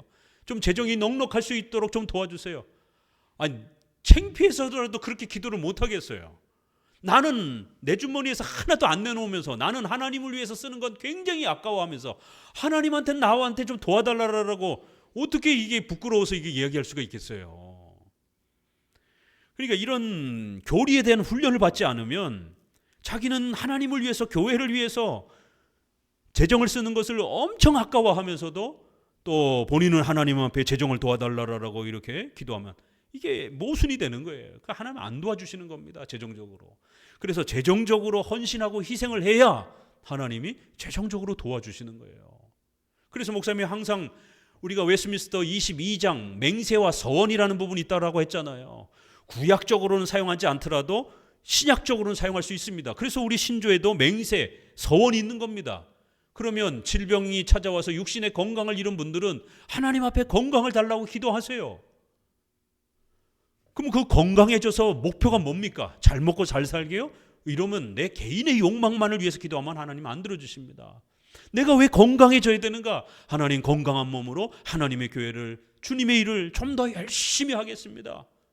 이렇게 서원하시는 겁니다. 하나님 치료해 주시면 하나님께서 치료해 주신 줄로 알고 주님의 은혜를 감사함으로 그렇게 열심히 보답하겠습니다. 몸이 약하면 하나님 건강을 회복시켜 주십시오. 그럼 그 주신 건강함으로 열심히 제가 교회 청소도 좀 하고 남보다 일찍 가서 더 교회 정리도 하고 힘이 있으니까, 체력이 있어야 쓸고 닦을 거 아니겠습니까? 재정이 부족한 사람들은 하나님 재정을 저에게 좀 넉넉하게 주십시오. 그럼 그 재정 갖고 뭘 할 건데요? 주일날 놀러 다니려고요? 이번에 저도 뒤늦게, 주일날은 저도 뉴스를 잘 안 보다 보니까 뒤늦게 소식을 들었는데 주일날 그렇게 태국에서 여행 갔다 와가 주일날 돌아오던 사람들이 사고가 났잖아요. 주일날 사고가 나는 것은 우리 성도들 입장에서는 굉장히 두렵게 봐야 됩니다. 그럼 돈 많이 벌어가지고 주일날 놀러 다닐 겁니까? 그 돈 벌어야 될 목적과 이유를 정확하게 내 욕심이 아니라 하나님의 나라와 의를 위해서 고백하라고 서원하란 말이에요. 하나님 저에게 재정을 주시면 이 재정을 가지고 주님의 나라를 세우는데, 우리 교회를 세워가는데 제가 역할을 좀 감당하고 싶습니다. 돈이 없으니까 너무 이런 부분에 헌신하기가 어렵습니다. 서원하셔요. 하나님 100만 원을 11조 할 수 있는 그러한 그릇으로 좀 저를 키워주십시오. 10만 원, 20만 원은 11조 하는 수준이 아니라 하나님 제가 100만 원을 11조 할 수 있는 그런 그릇으로 좀 성장하고 싶습니다. 하나님 제가 1000만 원 정도 헌금할 수 있는, 11조 할 수 있는 그런 그릇으로 좀 크고 싶습니다. 아니 서원하세요. 왜 못합니까? 마음의 중심을 하나님이 다윗을 보셨더라 이러는 거예요. 우리 마음속에 어떤 소망과 어떤 그릇을 하나님 앞에서 담고 있느냐, 그게 중요한 거예요. 제가 2번 죽을 뻔했다가 사경을 헤맬 때 하나님께 기도했다라고 말씀드렸잖아요. 하나님 살려주시면 평생에 장로교 개혁파 신앙만 외치다가 죽겠습니다. 다음번 인생은 하나님이 주신 인생인 줄 알고 나를 위해서 쓰지 않고 이 장로교 외치다가 살겠습니다. 만약 제가 장로교 외치지 않는다라면 제 생명 다시 걷어가십시오. 그 난치병에 걸려서 사경을 해볼 때 하나님 살려만 주시면 제가 장로교 신앙 외치다가, 왜요? 이게 가장 정통 기독교 신앙이기 때문에 우리 주변에 장로교를 찾아볼 수 없고 장로교 목사를 찾아볼 수 없기 때문에 평생 장로교 외치다 살아가겠습니다. 그래서 난치병에서 건강을 회복한 겁니다. 그럴 때마다 저를 붙잡아줬던 거는 그 이후에 좀 더 침묵하고 시류에 편승하려고 할 때마다, 저라고 인간인데 왜 그런 욕심이 없겠어요? 그럴 때마다 저를 붙잡아준 거는 내가 어떻게 살아났는가, 하나님 앞에 내가 어떻게 서원했던가. 이 서원을 어기게 되면 다시 그 병이 찾아올 수도 있는 겁니다. 그렇지, 욕심내면 안 되겠지. 사람의 칭찬을 기대하면 안 되겠지. 그래서 WCC 2013년에 아무도 나서지 않을 때 나선 겁니다. 그 결과 교수직이라든가 이런 거 다 잘린 거고. 그래도 그게 중요한 게 아니었어요, 저에게는. 누군가 한국교회가 어려울 때 말해야 되는 겁니다. 교수가, 신학자가. 대신교단과 백석교단이 합치려고 할 때 2015년에 난리가 치는데 백석교단에서 연봉 2배, 3배 주겠다라고 교수들 백석으로 오라라라고. 저희 동료 후배들 갈까 말까. 여기는 안양대하고 갈 데가 몇 군데 없으니까 시간 강사로 있어봐야 앞날도 다 막혀버리고, 시간 강사 해봐갖고 두 강좌 해봐, 한 강좌 해갖고 5만 원, 10만 원, 1시간 강좌 해봐야 그렇습니다. 그러니까 백석에서 2배, 3배를 준다고 하니까 가겠다라고 뜯어 말리면서 저는 아무리 돈을 많이 준다 해도 가만 안 된다. 거긴 여자 목사를 인정하는 데고, 우리 대신교단과 신조가 다르고, 우리 대신교단에서 그동안 보수 신앙을 하면서 비판했던 그 내용을 여전히 갖고 있는데 어떻게 그런 교단에 가서 교수를 할 수가 있느냐. 안 된다. 돈을 못 받더라도 여기 있어야 된다. 대신교단에, 보수적 교단에. 그렇게 남았습니다. 저도 여전히 거기 간 후배들은 승승장구하고 수천만 원이라는 그러한 연봉을 받아가면서 교수 생활을 합니다. 그러나 저에겐 그게 중요한 게 아니에요. 코로나 때도 또 최근에 국가가 이 위험에 처했을 때 지금 탄핵 반대 소리 아무도 못하잖아요. 제대로. 교수들 중에서도 페북이라든가 이런 데 보세요. 보수 신학자들 중에, 목사님들 중에는 조금 외치는 분들이 있어요. 근데 보수 신학자들 중에는 거의 탄핵의 탄자도 안 꺼냅니다. 다 어떻게 될까봐 그냥 입 다 그냥 걸어 잠그고 아무도 말 안 합니다. 웬만해서 말 안 합니다. 왜요? 지금 말 잘못했다간 양쪽에서 돌 맞으니까. 이게 옳으면 옳다라고 말하고 돌 맞더라도 가야 되는 거예요. 그래서 12월 3일 사건 터졌을 때 제가 4일 날짜인가요? 5일 날짜로 바로 성명서 냈습니다. 저는 개인적으로. 민주당의 이러한 행태들은 잘못된 것이다라고. 적어도 개혁주의 신앙을 표방하는 사람들은 현 보수 정부를 지켜야 된다라고. 별 욕을 다 먹었습니다. 그래도 이게 맞는 길인 겁니다. 목소리 내줘야 되는 거예요. 신학자가 성경적으로 개혁주의 국가관 아래에서 대한민국의 현 시국을 어떻게 바라봐야 되는지, 하나님의 섭리 안에서 이 상황을 어떻게 평가해야 되는지, 옳고 그름을 어떻게 분석해 줘야 되는지, 성경을 사용하여, 지각을 사용하여 선악을 분별해 줘야 되는 겁니다. 어느 게 악인지 어느 게 선인지에 대해서 이야기해 줘야 되는 겁니다. 그리고 거기에 자기 명예와 목숨을 걸어야 되는 겁니다.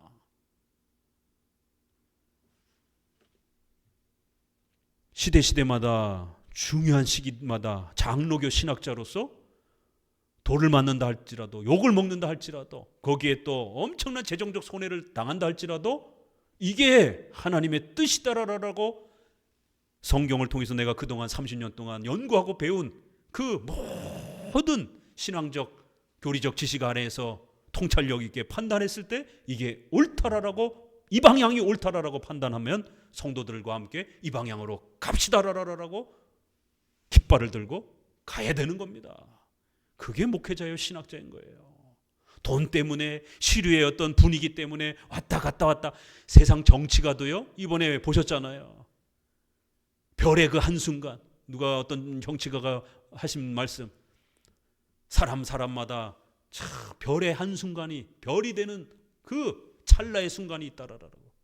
정치적인 이런 위기와 어떤 혼돈 속에서 자기를 희생하고 백성들을, 시민들을 향해서 방향을 제시하고 자기를 먼저 희생시키면서 그렇게 어려운 일을 짊어지려고 이렇게 목소리를 내는 이런 분들, 그런 분들이 백성들에게 칭송을 받으면서 뜨는 거예요.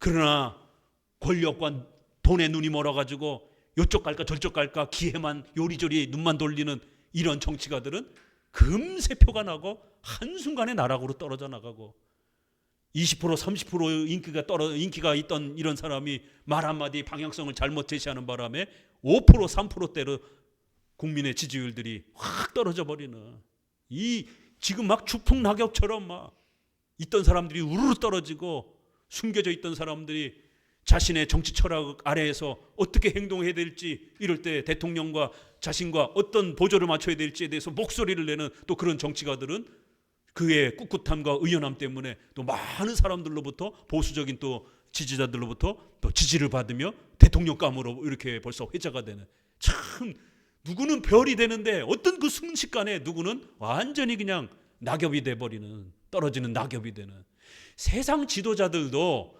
그렇게 눈이나 살피고 눈치나 살피고 기회나 살피는 이런 얄팍한 생각 가지고는 한 나라를 이끌고 백성들로부터 존경을 받는 정치 지도자가 못 됩니다.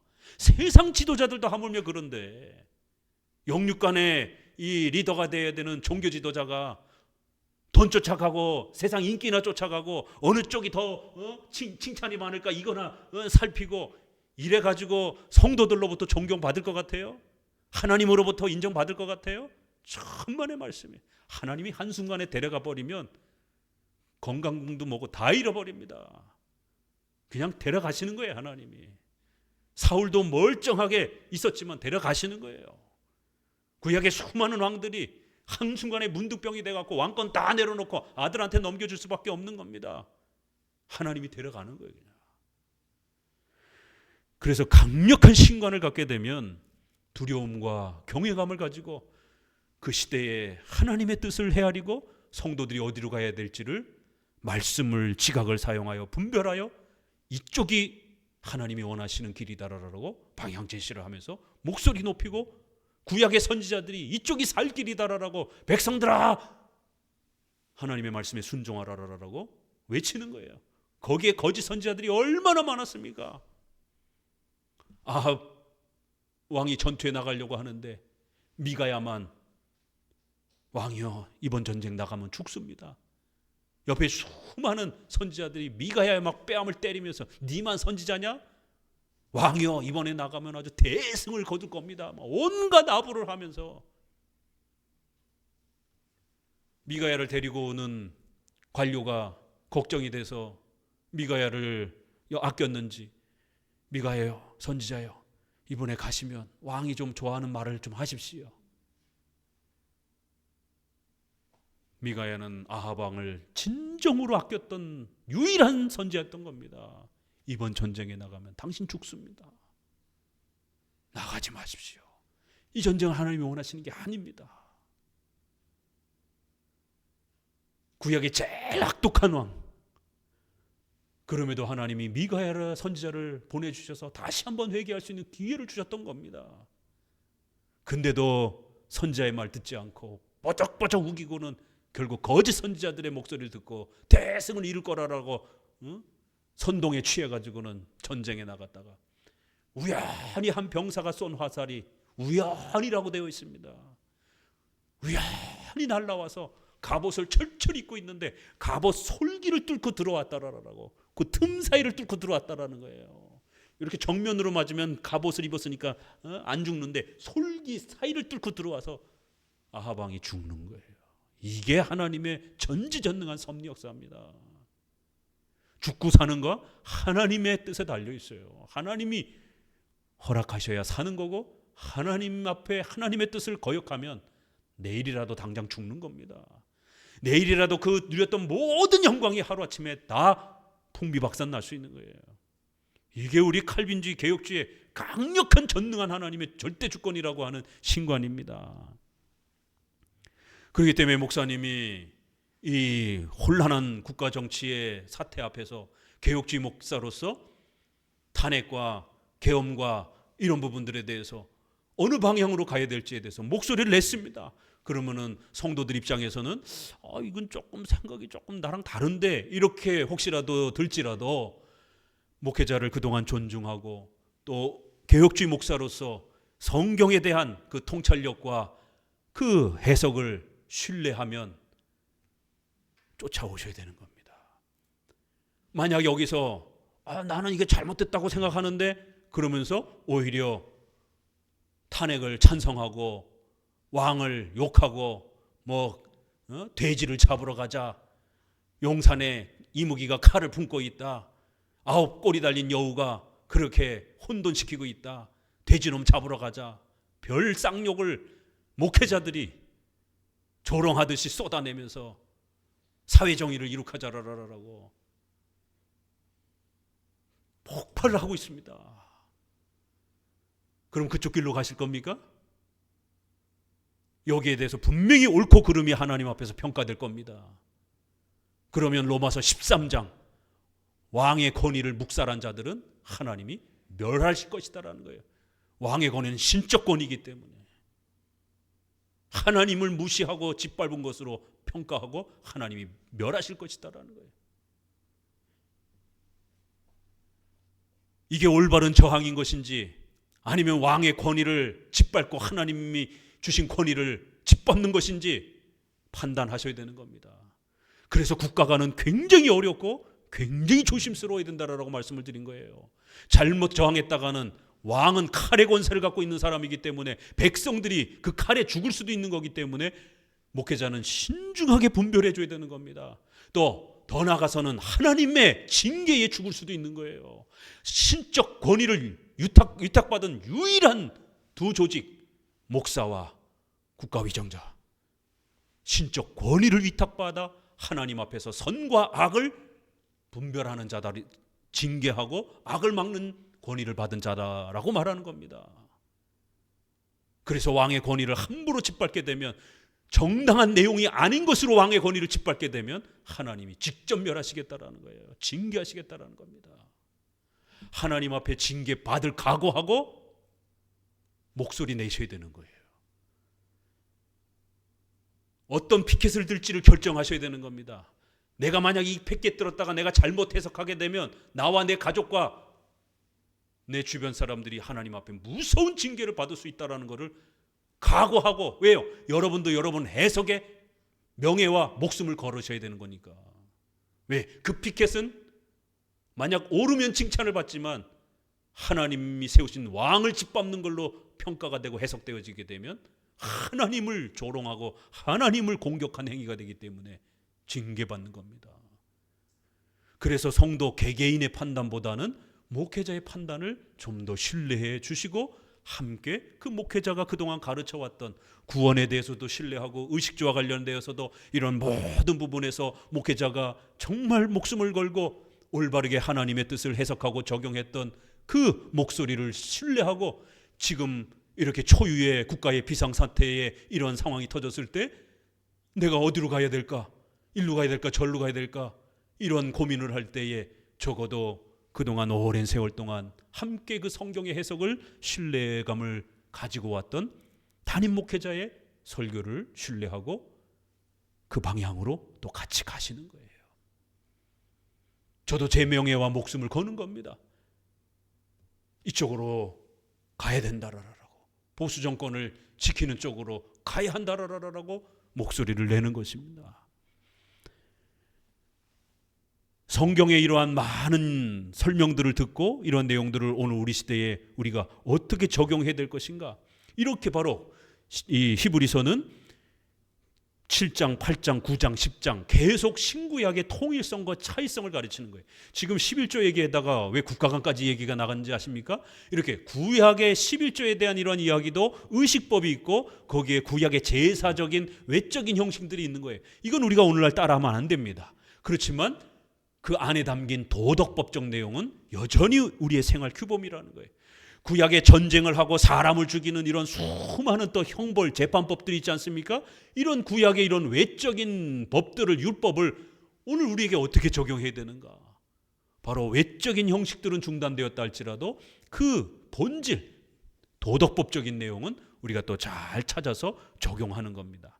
이게 신구약의 차이성과 통일성을 계속 이제 비교해가면서 히브리서 중간 부분이 구약의 예수님의 모형, 비유, 이거를 어떻게 우리가 잘 찾아내서 예수님을 구약에서 이해해야 될 것인가, 또 더 나아가서 의식주와 관련된 이런 부분에 있어서도 또 어떻게 구약의 이러한 차이성을 잘 구별해내고 영원히 지켜야 되는 그런 내용으로서 또 우리가 잘 구약을 적용해야 되는 것인가. 이렇게 구약을 잘못 이해하게 되면 예수님을 몰라보고 예수님을 십자가에 못 박으려고 하는 이 바리새인들과 같은 어리석은 행동들을 하게 되는 거예요. 그렇기 때문에 구약을 어떻게 잘 사용해야 되는지 신구약의 통일성과 차이점을 잘 분리해내라라고. 그래서 기독교 강요에도 신구약의 통일성 차이성을 이권에서 가르쳤죠. 웨스민스터도 19장의 율법 부분에서 구약의 외적인 형식과 의식법과 재판법을 또 도덕법과 구별해서 어떻게 가려내야 되는지 이거를 지속적으로 가르치는 겁니다. 이거를 잘못 이해하게 되면 구약의 국가관을 오늘 우리 시대에다가 바로 적용을 해갖고도 안 되고요. 그러면 지금 우리가 가나안 전쟁을 할 겁니까? 그럼 누가 가나안 사람들입니까? 그럼 그 사람들 다 죽일 겁니까? 그러면? 그렇기 때문에 예수님에 대해서도 의식주에 대해서도 구약의 신구약의 이 차이성과 통일성을 정확하게 구별해내지 못하게 되면 심각한 극단주의가 벌어질 수 있는 겁니다. 자, 그래서 11조 얘기를 하면서 이렇게 또 구약의 이 의식법적인 이러한 부분들도 이야기하면서 여기서 예수님이 어떻게 멜기세덱과 연결되어서 신비로운 존재인지를 설명했고, 또 그러면서 이런 11조가 예배의 규범으로서 아브라함이 이걸 어떻게 사용했는지를, 또 비록 외적인 형식은 중단되었을지라도 우리 모든 후손들도 이렇게 그 아브라함과 참여하면서 11조를 그렇게 멜기세덱에 예배적으로 또 그렇게 헌금한 것처럼 이렇게 적용하는 법을 훈련시켜 주는 겁니다. 구약을 어떻게 보는지, 구약의 이 멜기세덱 하나의 이 사건을 예수님과 연결해서 어떻게 보는지, 또 11조와 예배와 관련된 이러한 외적 예배 규범이 구약에는 이렇게 사용되었지만 또 오늘 우리에게는 또 어떻게 연결이 될 수 있는 것인지, 이런 부분들을 케이스 바이 케이스 형태로 이렇게 소개하면서, 사건별로 소개하면서 중단된 건 중단된 대로, 또 연속되는 건 연속된 대로 어떻게 우리가 그거를 구별해내야 될지를 훈련시키는 겁니다. 자, 7장 후반부는 구약에서 왜 아론의 가문 제사장 질서를 따르지 않는 멜기세덱 제사장을 언급하는지를 밝힙니다. 아론의 제사장 질서는 임시적인 율법의 제사 직분이었습니다. 하나님은 예수님께서 오시기 전에 아직 미숙한 구약의 교회를 위해서 여러 가지 다양한 모형과 의식들을 사용하여 이스라엘 백성들의 신앙을 도왔습니다. 따라서 구약의 다양한 제사 직분과 의식들은 예수님을 가르치는 도구였기 때문에 그 의식들의 실체이며 본질이신 예수님이 오신 후에는 더 이상 사용하지 않습니다. 이와 같은 신구약의 차이점은 같이 읽어봅니다. 전에 계명이 율법은 아무것도 온전케 못할지니라. 7장 12절, 18절, 8장 7절 이렇게 계속해서 율법이 폐해졌다, 율법이 약하다, 이런 표현이 나와요. 그래서 구약의 외적인 의식과 제사들은 어느 때에 가서는 중단된다라는 것, 이걸 꼭 기억하셔야 됩니다. 하지만 생명의 능력을 쫓아낸 것 7장 16절, 더 좋은 소망 7장 19절, 더 좋은 언약의 보증이라는 표현은 매우 주의 깊게 읽어야 합니다. 더 좋다라는 말은 구약에는 없었는데 이제 신약에만 있다는 뜻이 아닙니다. 이렇게 구약과 신약을 극단적으로 대립구조로 해석하면 신약만 강조하거나 율법과 복음을 대조하면서 신약만 강조하는 형태는 바로 제세례파, 경건주의, 세대주의 입장입니다. 이런 대립적 이해는 이미 16, 17세기부터 오늘날까지 이어지고 있습니다. 따라서 웨스민스터 신조 7장 언약 6항에는 본질이 다른 두 개의 은혜 언약이 있는 게 아니라 하나의 동일한 은혜 언약이 다양한 경륜, 구약적 경륜, 신약적 경륜. 그래서 구약에는 외적 의식, 외적인 재판, 이러한 그 제도 이런 게 존재한다라는 거예요. 그러나 신약은 그게 중단됐다라는 거예요. 그러나 그것이 가르치는 그리스도에 대한 내용, 또 그것이 가르치는 의식주와 관련된 십계명의 이러한 내용들은 도덕법으로서 동일하다라는 거예요. 구원도 동일하고 생활의 기본 원리도 동일하는 거예요. 외적인 형식만 다른 거예요. 구약과 신약은 외적 형식은 차이가 날 뿐이며 11장 칭의 부분의 6항 모든 면에서 구약의 신자들의 칭의는 신약 시대의 신자들의 칭의와 하나이며 동일하다. 이렇게 언약도 하나이고 동일하며 그러니까 칭의도 하나이며 동일한 거예요. 그러니까 구약도 오직 믿음으로 구원받는 이신칭의가 동일하고 십계명 원리로 사는 것이 구약에도 동일한 겁니다. 이렇게 신앙의 규범과 의식주의 기본 신앙 규범은 동일한 거예요. 이건 도덕법입니다. 다만 외적인 경륜, 외적인 의식법, 재판법이 중단된 겁니다. 외적 형식은 차이가 날 뿐 내적인 본질은 항상 동일하다고 강조합니다. 그러니까 더 좋다는 말은 구약에는 없었지만 지금 신약에는 있다는 그런 의미가 아닙니다. 그렇게 되면 구약을 버려야 돼요, 우리가. 결국 구약에는 외적인 의식법들이 사용되고 있었기 때문에 여러 절차 면에서 힘들고 예수님을 모형과 그림자로 나타냈기 때문에 풍성함과 명확함에서 덜한 것이며 구약은 오실 예수님을 소개하고 신약은 오신 예수님을 소개하기에 신약이 더 풍성하고 명확한 것으로 이해합니다. 따라서 구약의 메시아의 실체이며 내용이신 예수 그리스도께서 오셨기 때문에 그러므로 자기를 힘입어 하나님께 나아가는 자들을 온전히 구원하실 수 있다는 말씀처럼 구약이나 신약 모두 오직 예수 그리스도로 말미암아 구원을 받는다라고 강조하는 겁니다. 자, 그러니까 더 좋다라고 이렇게 자꾸 예수님을 이제 7장 후반부에서 강조하는 거는 구약은 나쁘다, 신약만 더 좋다 이런 대립 개념이 아니에요. 그런데 제세례파, 경건주의, 침례교 구약의 유아세례 인정하지 않잖아요. 이런 일이 벌어지는 거예요. 신약만 강조하잖아요. 오순절만 강조하잖아요. 순복음교회 은사주의 하면서 구약과 신약을 대립 개념으로 보게 된단 말이에요. 또 구약만 지나치게 강조하게 되면 로마 가톨릭처럼 모자 뒤집어 쓰고 의식 흉내, 자기가 제사장 된 것처럼 사제들이 의식 흉내 내고 다니잖아요. 유대인들 여전히 지금도 구약만 강조하잖아요. 신약 부정하잖아요. 이런 일이 벌어지는 거예요. 그래서 정통 기독교는 신약과 구약의 본질이 동일한 거예요. 다만 외적인 의식적인 형태가 중단된 겁니다. 그런 면에서 구약보다는 신약이 더 좋은 거예요. 왜? 의식이 간단해졌으니까. 이방인에게까지도 복음이 펼쳐졌으니까. 그런 면에서 더 분명하고 더 넓고 더 명확하다, 더 풍성하다라는 그런 의미에서 더 좋다라는 말이지 구약엔 없는데 신약만 존재한다 이런 뜻이 아니라는 거예요. 더 좋다라는 거는 불편의 개념이에요. 구약에는 굉장히 불편한 종교의식들이 어마어마하게 많았잖아요. 그렇죠? 그런 방식으로 신앙을 가르쳤지만 신약에는 그런 모든 불편한 방식들을 다 축소하고 간단한 방식으로 줄여주고 모든 세상의 이방인들도 복음에 참여하도록 확대해주는, 간소화하고 확대해주고 명확해지고 또 예수님이 십자가에 죽는 사건이 실제로 성취되는 그런 면에서 구약에는 예언하고 신약에는 성취되는, 구약에는 불편한 많은 외적 의식과 재판법의 무서운 형식들이 존재했지만 신약에는 그런 모든 불편함들이 중단되고 간소화되는 방식으로 더 좋은 개념이지, 연속되는 개념으로 좋은 개념이지 절단되는 방식으로 구약과 신약을 구약은 나쁘고 신약만 더 좋다, 구약에는 없고 신약에는만 있다 구원이, 이런 식으로 대립적으로 이야기하게 되면 큰일 나는 겁니다. 신구약의 통일성을 중심으로 해서 차이성을 읽는 것은 개혁주의, 우리 장로교만이 그렇게 읽습니다. 대부분의 90% 복음주의권내는 차이성을 강조하면서 통일성으로 나아가는 그런 정도의 수준이에요. 그러니까 대립을 아주 많이 강조하는 방식으로 신학 체계를 잡습니다.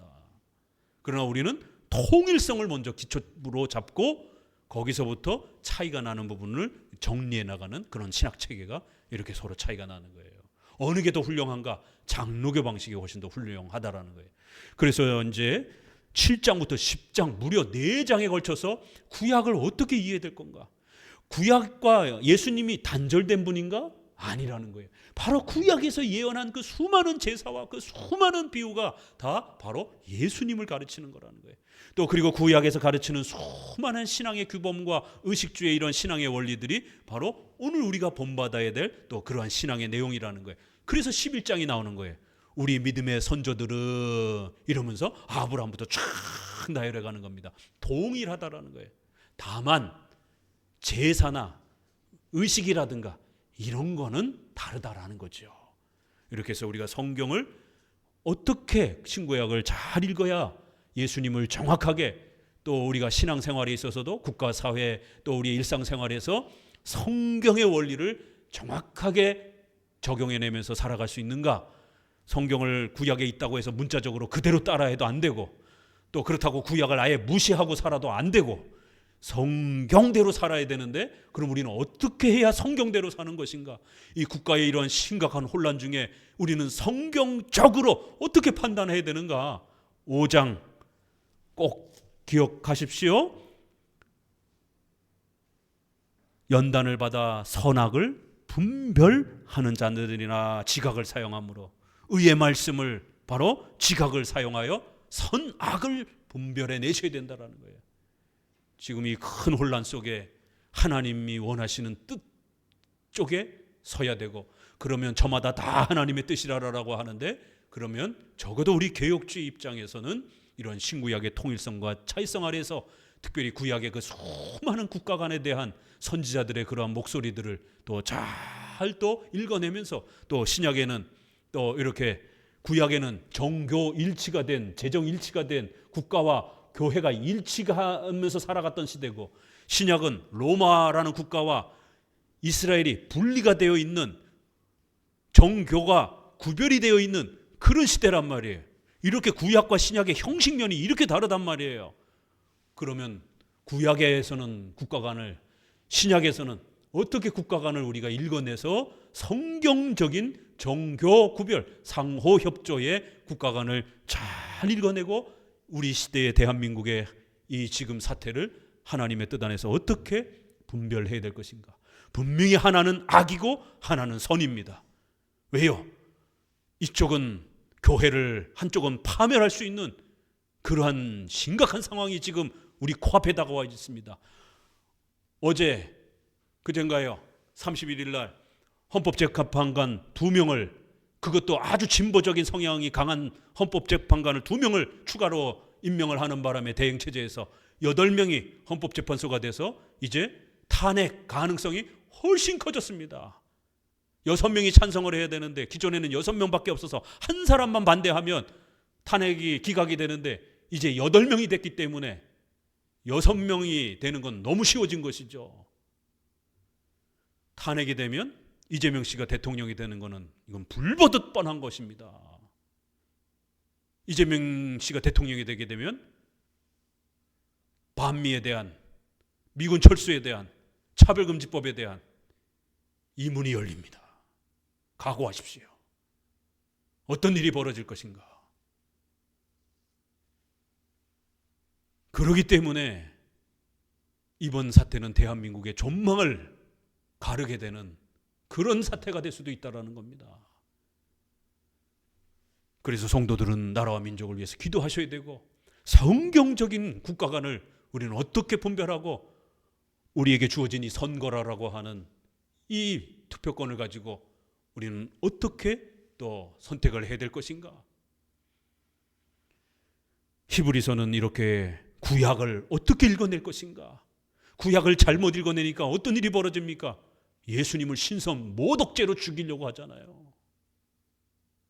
구약을 잘못 읽으면 신앙이 붕괴된다는 거예요. 구약을 잘못 읽으면 우리의 의식주와 관련된, 우리 국가 사회에 대한 이런 정치 판단을 잘못해서 도끼로 내 발등을 찍는, 내 손에 들린 도끼로 교회 문을 부시는 이 선택을 선거를 통해서 하실 수 있게 되는 상황이 지금 우리 코앞에 다가와 있고, 내년 4월에 선거를 하니 마니 이런 지금 사회의 방향성을 갖고 가고 있는 겁니다. 한 발 한 발. 하나님 앞에 간절히 기도하시기 바랍니다.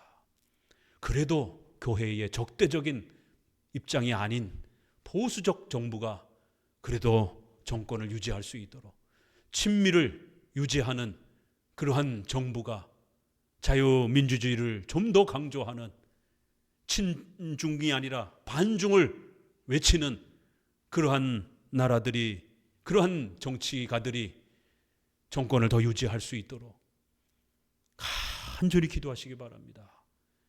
그게 구약의 국가가 아닌 것입니다.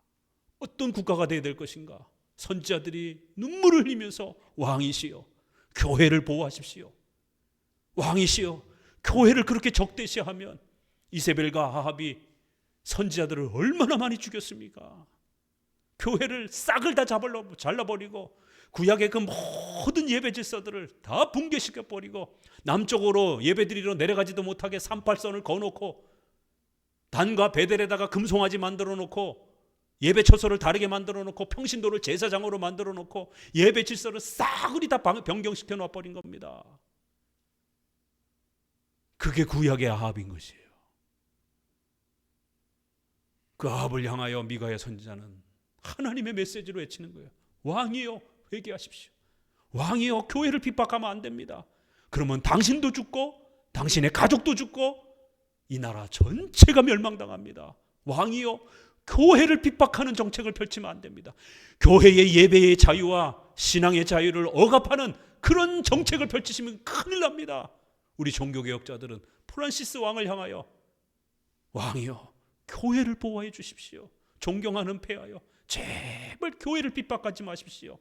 교회를 핍박하면 나라 전체가 멸망으로 치닫을 수 있습니다.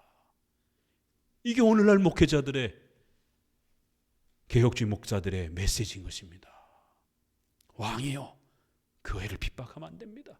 왕이여 교회 예배의 자유를 막으시면 안 됩니다. 그러면 지금 누가 교회 예배의 자유를 막으려고 합니까? 포괄적 차별금지법을 목숨을 걸고 지금 채택하려고 하는 정부가 있는 겁니다. 민주당과 진보정당은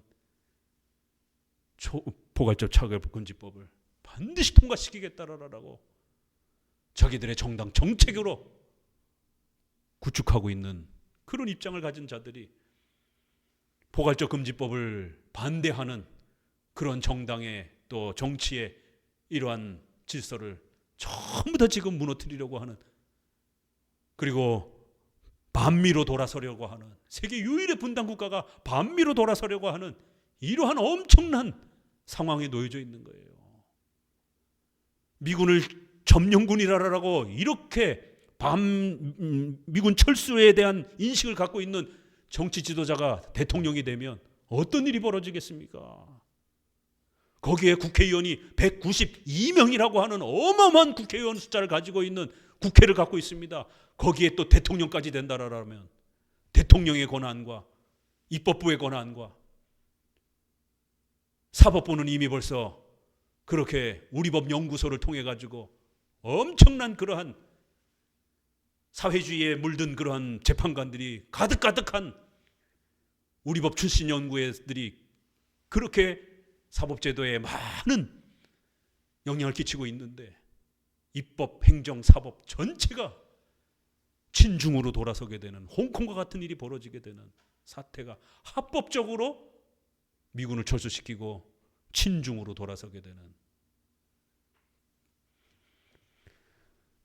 초유의 위급 사태가 우리 눈앞에 놓여져 있는 것입니다. 히브리서의 이러한 말씀이 오늘 우리를 다시 살릴 수 있도록 정말 우리가 구약을 잘 읽어내면서 구약의 어마어마한 그 국가에 대한 수많은 이야기들, 또 선지자들이 왕들을 향해서 권면하고 때로는 목숨을 걸고 왕들과 싸우잖아요.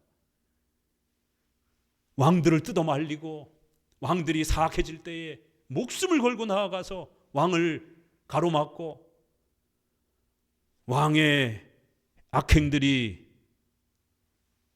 가득하길 때에 결국 선지자의 말을 듣지 않았을 때 그 왕들이 어떻게 멸망해 가는가를 구약은 우리에게 아주 적나라하게 보여주는 겁니다.